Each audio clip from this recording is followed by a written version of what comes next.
lagi di podcast Bidasari Kreatif. Oke. Kali ini mungkin kita hiatus panjang ya, hiatus panjang. Jadi memang podcast Bidasari hiatus panjang dan kali ini muncul dengan versi baru ya.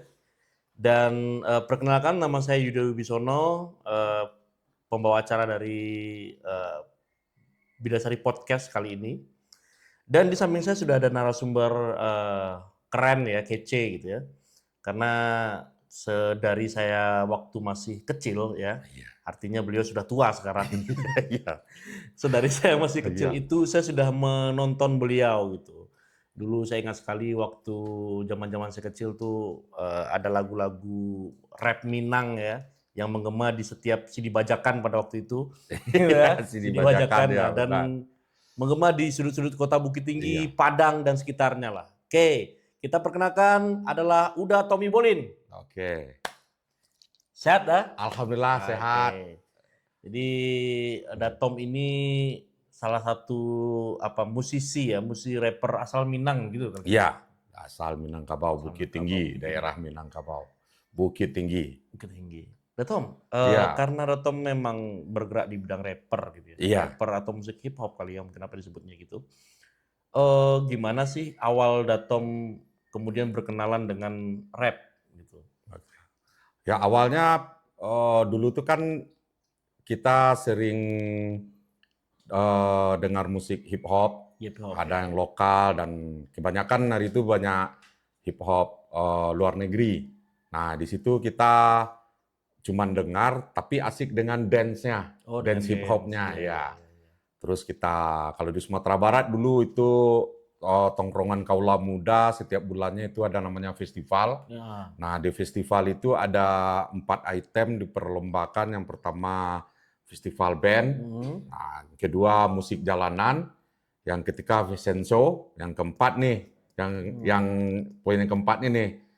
Kompetisi dance. Nah, kompetisi dance nih kita sering ikut, baik itu di Bukit Tinggi, Payakumbuh, Padang, Solo, Batu Sangkar, Pariaman, Padang Panjang. Nah, itu sering ngadain festival tiap bulanan untuk acara kaula muda.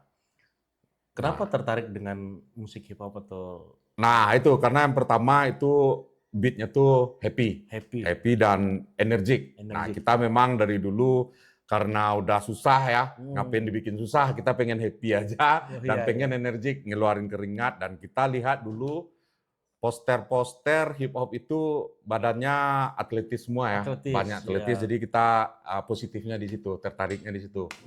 Nah ini keren nih, nah, jadi akhirnya kita coba di dance hip hop dulu, akhirnya sering-sering dengar. Nah, timbullah ide untuk bikin lagu rap dengan bahasa Minang, karena sehari-hari kita udah berbaur dengan bahasa Minang dan orang-orang Minang gitu. Dulu saya pernah dengar dulu lagu Khatib Stebalapai Khatib Minang. Minang. Iya. Itu sempat viral kan waktu itu. Wah, booming istilahnya dulu tuh. Sekarang viral gitu ya. Viral, kalau sekarang kan viral. Tahun berapa itu? Itu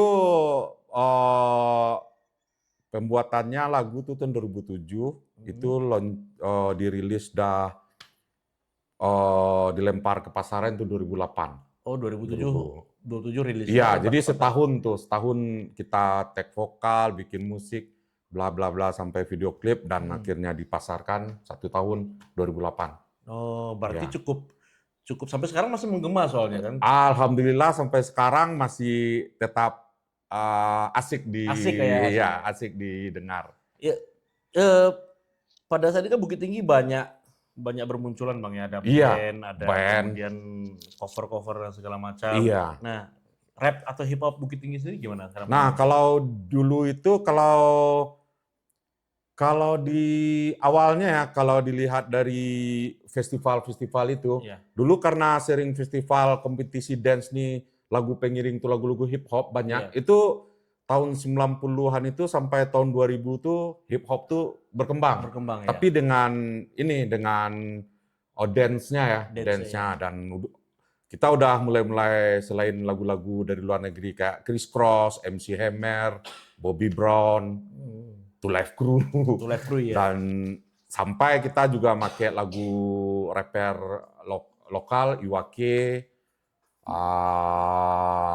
terus Pesta Rap. Nah, dan kita bawainnya dalam bentuk dance gitu. Nah, akhirnya tahun 2000 itu aku selesai kuliah 2002. Nah, akhirnya kita bikin komunitas hip hop dalam bentuk dance. Nah, itu berkembang di Sumatera Barat, di Padang udah bikin break dance, di Payakumbuh. Itu di Sumatera Barat hari itu naik lah hip hop nih, tapi dalam bentuk dance sampai itu acara kompetisi Let's Dance. Nah, itu sampai ke Sumatera Barat juga tuh. Tahun 2000 nggak salah tuh 2006 atau 2007 lah ya Let's Dance. Nah, akhirnya mulai berkembang dengan dance. Akhirnya saya coba untuk bikin album rap Minang, satu album. Nah, alhamdulillah pada keluar 2008 itu booming dan banyaklah mulai tertarik dari generasi-generasi berikutnya untuk bikin lagu-lagu rap Minang. Nah, sekarang bermunculan rapper-rapper Minang lagi kan. Iya, salah satunya ada Western Tiger waktu itu ya. Iya, Western Tiger, Rido Zato, Fat Barber, Fat Brotherhood. Ada juga yang di Jakarta si Dayu Koto. Dan banyak lagi bermunculan rapper-rapper yang dari Sumatera Barat yang udah bikin single album, baik itu dengan bahasa Minang, dengan bahasa Indonesia, dan bahasa Inggris campur ya. Oke, Tom. Karena saya ingat sekali waktu saya kecil itu, saya nggak tahu tahun berapa ya. Iya. Cuman waktu itu ada salah satu kompetisi dance atau apa dance di lapangan di depan kantin. Wirabraja ya, kantin. Iya. Lapangan basketnya ada Halilintar versus Anak Rajo. Saya nggak ngerti itu apa. Nah, di situ saya lihat sosok tinggi besar pada waktu itu teman-teman. Tinggi besar namanya Tommy Bolin. Gondrong ya. Gondrong. Dancer ya. Nah, membawa radio di pundak. Tap kompo. Dengan gaya dance on the stage ya.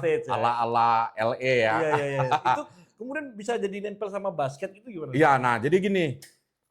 Waktu itu kita bikin komunitas namanya Jam Gadang Dancer. Nah itu kita bikin setelah saya wisuda 2003 di Jam Gadang. Nah itu saya kumpulin teman-teman yang punya hobi dance.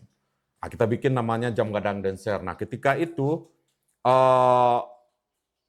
personil-personil kita bikin koreo dan akhirnya ada satu, kalau nggak salah itu event basket dari Lembaga Pendidikan Komputer itu. Iya. Kalau nggak salah LP3M, kalau nggak salah. Nah, dia ngadain kompetisi basket. Nah, bintang tamunya Jam Gadang Dancer. Nah, kita hitung kroyonya sampai 20 orang. Oh iya, 20 orang. Nah, ketika itu aku masih rambut gondrong, masih aksesoris banyak lah. Nah, di situ kita perform bintang tamu. Nah, ketika itu finalnya itu Halilintar dengan RBC kalau nggak salah. Ya? RBC, Raja Wali. Raja Wali itu adalah anak-anak remaja Bayangkara Club yang udah bikin versi klub Raja Wali. Nah, di situ kita bintang tamunya, kita bikin heboh performan dan bagaimana kita supaya orang enjoy melihat. Dan alhamdulillah akibat perform itu kita juga dilirik sama produser dari Jakarta, kebetulan dia bikin film yang film pendek apa namanya istilahnya? Film dokumenter ya. Nah, itu judulnya Vivi. Nah, kita di situ bintang tamu juga untuk perform dance dan rap spontan gitu. Oke. Jadi kalau Bang Tommy sendiri berarti sekarang udah punya berapa album? Kalau album label itu sebenarnya udah dua label ya? Itu lebih kurang satu album tuh 10 lagu ya. Berarti 20 itu label dan indie satu. Album nah, indie itu tahun 2004 tuh. 2004 judulnya Bolin Go. Bolin Go. Oke. Kebetulan saya anak Virgo, jadi Bolin Go, Bolin anak Virgo. Akhirnya alhamdulillah dilirik sama produser resmi, Wahana Musik Persada, itu rekamannya Tanama Record. Tanama Record, 2 album. Nah setelah itu masuk ke perubahan sistem ya, Iya, dari kita masuk reponan sekarang ini kan media sosial. Media sosial. Nah, ada YouTube, ada platform. Nah, kita bikin single album lagi, single album dan collab dengan artis-artis Minang milenial. Iya. Kemarin sempat sama si terakhir cewek Sama Sena, sama Merlin. Iya, Merlin. Iya. Sena, Iqbal Ya. Karena saya dengar juga teman-teman, Datom ini sedang menyiapkan satu single baru sepertinya. Yes, sebenarnya udah nggak single lagi deh kalau materi, kalau yang udah selesai mixing, tag vokal segala macam, tinggal bikin video klip, udah ada dua lagu. Dan ini baru kita gabung pula nih sama grup band yang agak beda. Kemarin saya coba sempat dengar-dengar nih teman-teman ya. Memang featuringnya Datom itu memang luar biasa juga ya. Sepertinya ada satu band Bukit Tinggi namanya Jae. Jae ya. Nama bandnya sudah Jae Udah ya. Jae. Mungkin aktivitasnya mudah-mudahan nggak Jae ya. Cukup di perform Jae-nya. Iya. Kemudian ada featuring sama Belsa ya. Belsa Datom yang pertama anak ya. kandung sendiri. Yang pertama anak paling besar. Yang ketiga featuring sama si Leman ya. Leman. Leman ini agak lain nih. Agak lain karakternya nih. Ya, agak apa sedikit anti mainstream nih. Anti mainstream nih ya. Ya, artinya kolaboratif seperti itu kan memang sudah seharusnya terjadi. Di zaman ini. Iya, benar. Nah, saya dengar-dengar katanya di bulan-bulan besok sudah ada yang mau keluar klipnya, Datom. Kayaknya insya Allah mudah-mudahan dan semoga Allah lancarkan dan hasilnya memuaskan. Iya. Saya juga dengar kemarin katanya video klipnya Datom digarap sama Sunshoot kayaknya, Sunshoot feature ya. Sunshoot feature. Iya, itu anak-anak muda keren tuh Datom. Ya, dari Universitas for the Cock itu. Iya, kita lihat hasilnya nanti ya. Iya, mudah-mudahan memang. Jae Band featuring Leman, Rebelsa, and Toby Bolin. Wah, sih. Ya itu Datom. Artinya kalau melihat siklus rap di Indonesia, muncul pasar-pasar baru seperti Timur, muncul pasar-pasar baru seperti Timur, terus muncul yang statue bola Bali dan segala macam. Kalau Datom sendiri melihat progresi pasar seperti itu gimana, Tom? Ya kalau di saat itu kan memang viral kan, memang naik di sosial media. Tapi walaupun demikian, itu kan ada, kalau menurut saya, itu ya seperti air mengalir ya kan. Pada saatnya memang itu yang lagi naik, populer.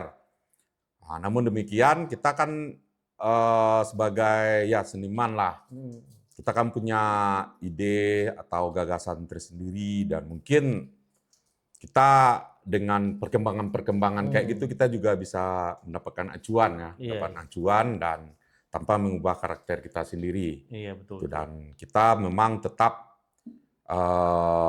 berprinsip bahwasannya ide-ide kreatif itu ada timing-timingnya, ada waktu viral ada waktu-waktunya akan matching dengan ide-ide tersebut zamannya ya. Karena saya ingat 2022 sempat ada acara rap di Tangkele waktu itu ya. Di Tangkele. 2022 apa 2023 ya? Iya, kita tuh ngadain hip hop sindikat satu di Tangkele. Itu kalau nggak salah masih suasana corona ya. Itu makanya kita agak terbatas ya apanya ya. Nah, saya hadir tuh waktu itu. Oh, hadir saya baru pulang 2 hari dari Jogja tuh. Iya, nah situ. Saya diajak teman saya tuh si DJ Pucat Pasi. DJ Pucat Pasi. Iya. Tapi yang DJ itu bukan DJ Pucat Pasi kalau nggak salah. Enggak. Nah, di situ kita perform hip hop sindikat pertama kalau nggak salah ya. Karena DJ Pucat Pasi masih metal waktu. Masih metal waktu. Iya, masih metal DJ Pucat Pasi ya. Iya, masih vokalis metal ya. Nah, Datom. Kalau Datom ini kan sampai ke Bidasari ya. Iya. Alhamdulillah. Bagaimana Datom kesan pertama melihat Bidasari seperti ini? Nah, ini seolah-olah kalau sebenarnya kalau untuk datang pertama kali di Bidasari ini udah bukan sekarang ya. Iya. Udah ada beberapa bulan yang lalu. Tapi kalau buat pertama kali saya datang ke sini dengan kita ngadain syuting di sini, kita ngadain briefing untuk pengambilan gambar. Setelah ini adalah sesuatu yang mimpi jadi kenyataan. Oh, oke. Nah, saya pernah bermimpi dulu, dibilang punya, ya punya lah.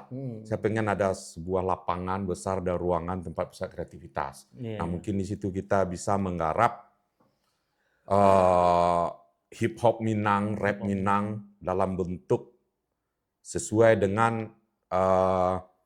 ide-ide kreatif yang kita miliki dengan gagasan-gagasan yang telah kita susun gitu. Nah, pas waktu pertama datang di sini saya kayak mimpi jadi kenyataan gitu. Oke. Sujud syukur banget. Sujud syukur karena mungkin salah satu doa yang selalu saya sampaikan dalam sholat itu dipertemukan dengan orang-orang yang baik, yang bisa ketemulah mencing apa-apa yang selama ini kita kadang dianggap orang gila kan. Dianggap orang gila, kadang meleset, kamu meleset gitu. Tapi saya yakin dengan ide-ide yang telah sampai kepada kita ini bisa tergarap dan bisa dinikmati oleh publik. Dan bisa ini menjadi suatu edukasi juga. Bahwasannya apa yang telah diberikan Sang Pencipta itu benar-benar ada. Itu benar-benar sesuatu hal yang harus kita angkat ke permukaan untuk kita syukuri anugerah tersebut. Nah, disitulah kadang-kadang ya namanya seniman kan, kita kan nggak tahu ide itu bagaimana. Nah, di situ saya pengen munculkan ide-ide itu dengan apa yang telah dipertemukan oleh Allah. Ini kita bertemu dengan tim ini udah bersyukur nih, termasuk rezeki. Iya, betul. Soalnya kadang kita banyak yang berbicara ujung-ujungnya tentang masalah ya bisnis. Iya, bisnis, material. Sementara kita lupa sebelum bisnis itu kejadian itu seperti apa. Iya, betul. Nah, gitu. Itulah salah satu yang membuat saya senang ketemu di Bidasari itu. Saya istilahnya saya mendapatkan suatu rezeki dan seolah-olah mimpi dan harapan yang saya tergambar di otak di dalam benak kepala ini bertemu sekarang gitu. Mudah-mudahan ke depannya ya bisalah kita jalankan apa yang telah kita susun gagasan tersebut. Karena memang juga menariknya begini Tom. Sosok Tommy Bolin ini sosok ya. Iya. Sosok. Karena mungkin saya kenalnya dari kecil, jadi kayak menurut saya itu cukup melegenda juga di Sumbar, terutama di Bukit Tinggi lah terutama gitu. Jadi saya pernah sekali waktu ketemu Datom di Lapokurai atau di mana gitu, saya ingat di Lapokurai, iya, ngopi. Itu saya bilang bahwa harusnya tuh seniman-seniman yang punya nama itu seperti Datom. Karena punya nama Tommy Bolin. Maksudnya enggak punya nama yang besar namanya ya, rendah hati gitu. Artinya rendah hati itu memang apa ya? Ini first impression saya ketemu Datom, kemudian kita ngobrol banyak waktu itu kan soal royalti, soal apapun gitu. Nah, first impression saya adalah bahwa seorang yang saya anggap legenda aja cukup sudah begitu besarnya rendah hati gitu kan. Nah, apalagi harusnya teman-teman kita yang memang punya nama besar juga mencontoh itu gitu. Bisa kita bekerja sama. Untuk saling mengangkat, support, membesarkan ya. Apalagi saya lihat bagaimana kemudian cara Datom mentreatment adik-adiknya, cara Datom mentreatment tim-tim yang bekerja bareng gitu ya. Iya. Itu sangat objektif sekali, sangat bagus gitu. Makanya kemudian saya bilang sama teman-teman adalah ini kerjasama ini nggak akan berhenti di sini, akan panjang nih ceritanya gitu. Insyaallah. Gitu. Nah, terakhir Datom, untuk dari Datom ke generasi yang sekarang. Iya. Bagaimana sih cara merawat rap Minang atau hip hop Minang atau apapun lah musiknya, tapi tetap ada Minangnya supaya kita nggak kehilangan kulturnya. Tidak lari dari akal kultur kita ya. Ya kalau menurut saya sih sebenarnya ya kita tetap yang itu tadi. jangan sampai karena ada suatu kendala permasalahan finansial kita mentok untuk berkarya. Nah, mungkin buat adik-adik generasi sekarang ya karena mungkin kita nggak tahu juga pengaruh apa kan sekarang ini banyak yang instan. Iya, betul. Instan terus pencapaian itu harus gitu tanpa ya seperti yang dibilang Tan Malaka terbentur baru terbentuk. Iya. Nah, itu saya rasa itu perlu dibangkitkan lagi karena mungkin dengan kita berkreativitas, dengan kita bekerja, dengan kita ya tidak harus mendapatkan hasil cepat ya. Nah, itu kita akan terbentuk dan disitulah kita akan bisa menjaga kultur kita. Dengan berkreativitas, dengan berkarya, di situ kita akan menjaga kultur kita itu. Nah, tanpa kita memikirkan apanya dulu. Material lah dulu ya. Pokoknya yaitu bekerja dulu, karya dulu, bikin dulu. Soal nanti laku atau tidak laku. Lakunya itu belakangan. Yang penting bergerak dulu ya. Iya, karena memang itu tadi saling support tadi yang diharapkan. Betul. Kalau kita udah saling support kan gampang. Betul. Nah, nanti ya insya Allah kalau untuk materi itu akan mengalir aja. Ya. Oke, berarti sekarang Datom keseharian punya toko atau? Ada keseharian khusus kita itu sebenarnya aktivitas rutin tuh bisnis ya, berdagang punya toko. Nah, di samping itu kita udah misahin waktu-waktunya untuk berkarya dan berkomunikasi dengan beberapa komunitas untuk karya-karya tersebut. Berarti bisa juga nanti tuh teman-teman Bidasari, Bidasari X Tommy Bolin mungkin sekolah rapper, sekolah Minang, rap Minang atau apa ya. Itu menarik tuh workshop. Kita bikin. Iya. Berarti artinya punya ide baru tuh. Semoga Pak Direktur kita Pak Majid mendengar ya. Iya, mudah-mudahan. Bahwa Bidasari bisa mana tuh ada kelas-kelas rap Minang gitu ya. Karena semuanya karena dasar-dasar hip hop itu banyak di Minangkabau. Alright. Ya. Karena saya kemarin suka statement Datom tuh. Ada merawa ya, merah kuning hitam, ada rantai kadang, datua kadang rantai, ada celana begi, galembong, big trouser kan. Nah, ada topi miring. Datua itu kan pakai topi dimiringin itu. Itu ada filosofinya. Nah, di situ kita akan bisa garap. Karena dasar-dasar yang ada di hip hop itu banyak di ranah Minang. Nah, bentuk-bentuk dance hip hopnya pun banyak yang bisa kita garap. Karena di hip hop nih dance-nya butuh kreativitas dan kultur tadi.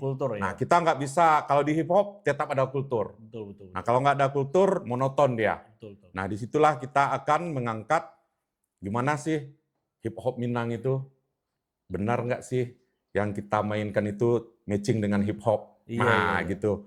Pokoknya itulah yang saya bilang tadi, Allah kasih kita, Tuhan Sang Pencipta ngasih kita kelebihan masing-masing ya dari daerah tersebut. Nah, disitulah kita akan munculkan dengan edukasi yang telah kita dapatkan masing-masing dari kita. Betul. Ya, semoga bisa dijalankan itu nanti. Nah, amin. Datom, dari pihak-pihak yang berkompeten kita Bidasari ketemu Bidasari X Tommy Bolin. Iya kan? Right. Sekolah rap Minang gitu ya. Iya. Ayo du. Oke, Datom, terima kasih banyak waktunya Datom. Mungkin di sela-sela kesibukan Datom album, promo single atau buat video klip atau sibuk yang lain sempat menyempatkan ke Bidasari untuk diwawancara ya. Iya. Karena memang setelah kita hiatus panjang nih adalah podcast pertama ya. Yang semoga nanti podcastnya bisa episode-episode lain menyusul ya. Amin. Gitu ya, dan kita berjalan terus-menerus secara kreatif.